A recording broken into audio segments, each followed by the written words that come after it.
Hi everyone, this is Brit's Best and today we're going to be making cheesecake. The first thing I'm going to do is prepare my crust for my cheesecake. I'm going to make a graham cracker crust. So in here I have 10 graham crackers just broken up in half, and I'm going to blend them up in my food processor to get them into a powder.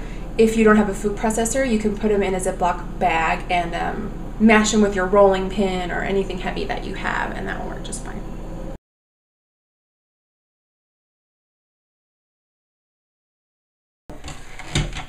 So I'm just going to add my graham crackers to a bowl.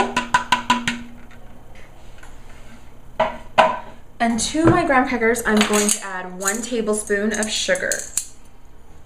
So it's just to have a little extra sweetness. And then I like to add just a pinch of salt. And to this, to make it crust-like, we're going to add 6 tablespoons of unsalted butter. So I have my melted butter right here. I'm just going to dump that in.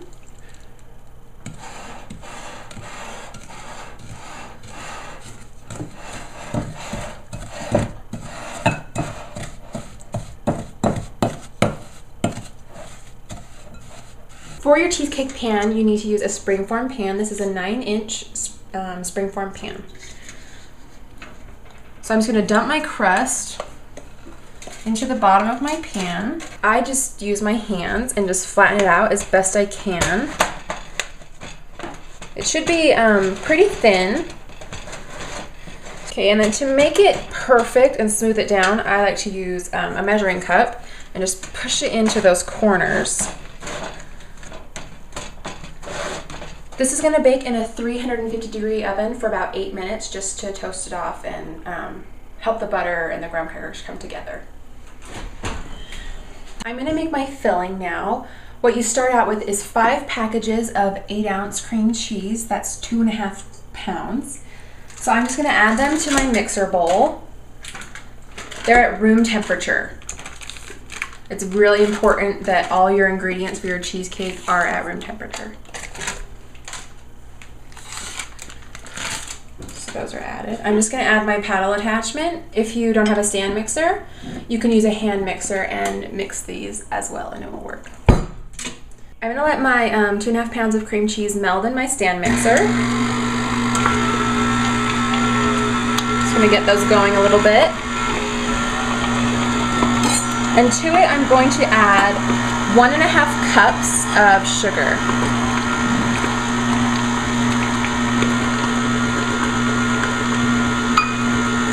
And I'm going to turn this up to medium speed so that they get whipped together.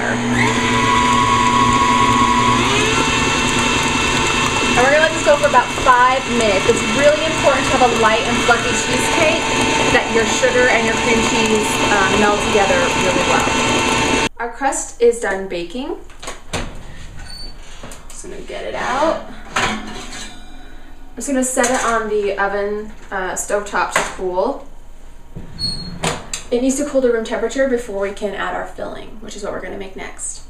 Our cream cheese and our sugar have been blending for about 5 minutes. So to this mixture, I'm just going to turn my KitchenAid on low speed, and I have 5 whole eggs and 2 egg yolks that I'm going to add to it. These are also at room temperature. So I'm just going to add these one at a time, let them mix into the batter. So you can see adding that, it turned our mixture a beautiful light yellow color. We're going to add a few more things to this. I'm going to add 1/4 cup of sour cream. I know it seems like a weird ingredient, but it really makes it, helps make it moist, and it gives it a good kind of tangy flavor, which is good for cheesecake if you ask me. And then I'm going to add some lemon zest. So got my little zester. If you don't have a zester, you can cut off the outside part of the skin in little pieces, peel it off with like a paring knife or something like that. Put it on your cutting board and just mince it up extremely fine, and it will work. So I'm just gonna get the stuff off the back. And I'm just gonna add a pinch of lemon zest.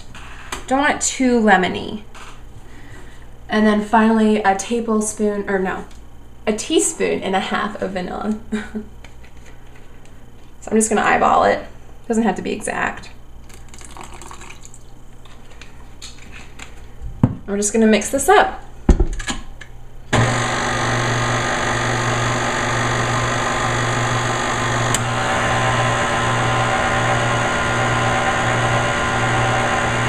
Alrighty, let's give it a look-see. And grab a spatula to clean off our paddle. You can see it's really thick and delicious looking. I'm just gonna give it a stir to make sure everything at the bottom got mixed in well, and along the sides too. And we're just gonna dump it into our cooled springform pan with our crust in it.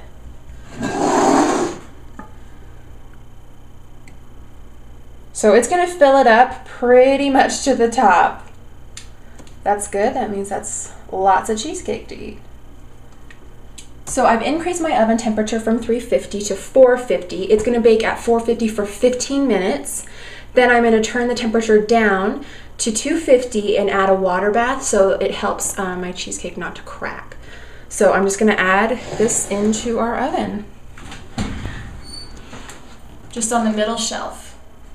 So I turned on my oven to 250. I'm gonna add in my water bath. This is just to help prevent the cheesecake from cracking.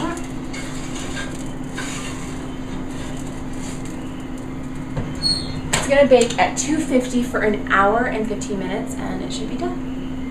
It's been an hour and 15 minutes and our cheesecake should be finished. All right, so you can see mine cracked a little bit. That's okay. You can see it's kind of jiggly still, but that's what you want. We're gonna put it in the fridge. It's gonna sit in the fridge overnight to cool. But first it needs to cool to room temperature. So what I like to do so it won't crack anymore while it cools is I just take a butter knife and just run it along the outside of the cheesecake so it becomes unstuck from it, and as it shrinks and cools in the sitting out and then in the fridge later, it can fall without it cracking anymore. So we're gonna let this cool at room temperature. It should take maybe an hour until it's ready to go in the fridge.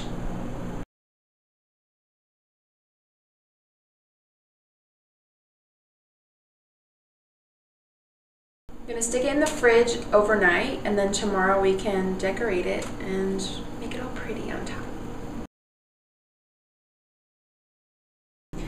I'm gonna make the topping for my cheesecake now. My cheesecake's in the fridge. It's morning, it's been sitting in there all night, so generally what I do is a fruit topping. I'll make a strawberry sauce or something like that and then do strawberries on top. But today I'm going to do a chocolate topping. The first thing I'm going to do is make whipped cream. In my bowl I have a cup of heavy cream.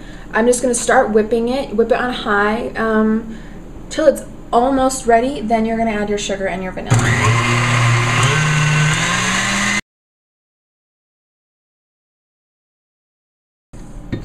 You can see it's thicker than it was. This is the point you want to add your sugar and vanilla. So for a cup of cream, I generally add about 3 tablespoons for every cup. Just going to add in our sugar.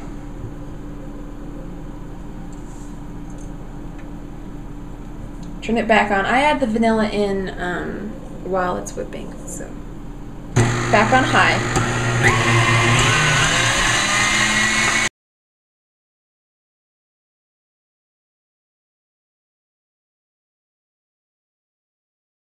I add about a half a teaspoon of vanilla. Just gonna see. I like my whipping cream pretty stiff, and it's pretty stiff, so it's done. I'm just gonna top my cheesecake with the whipped cream.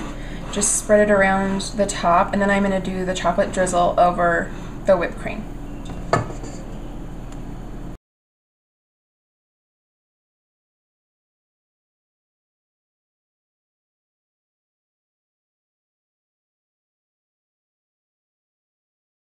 Oozes down the side, all the better, right?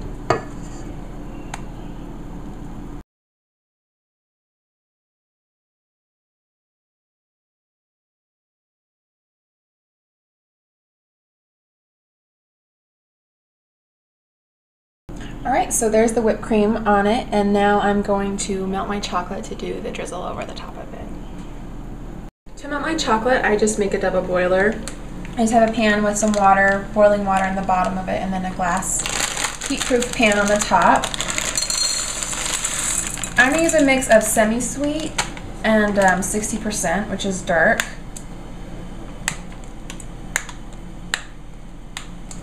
Just break the bar up into pieces, just so it melts a little quicker, so it's melting at the same pace as the chips.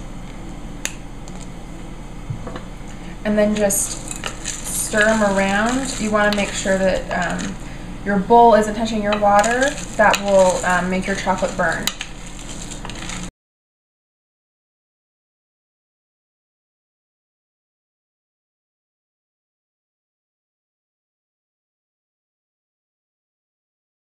So my chocolate is pretty well melted. I'm just going to turn off my heat on my pan and take off my bowl.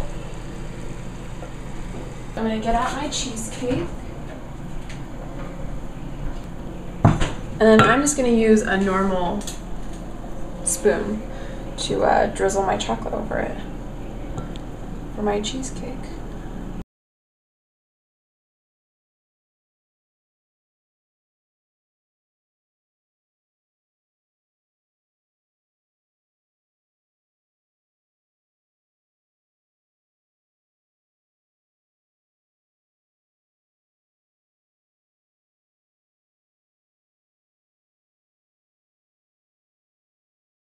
Alright, and we're going to call it good. We're going to stick it back in the fridge so the chocolate can harden up, and then we'll be ready to serve it.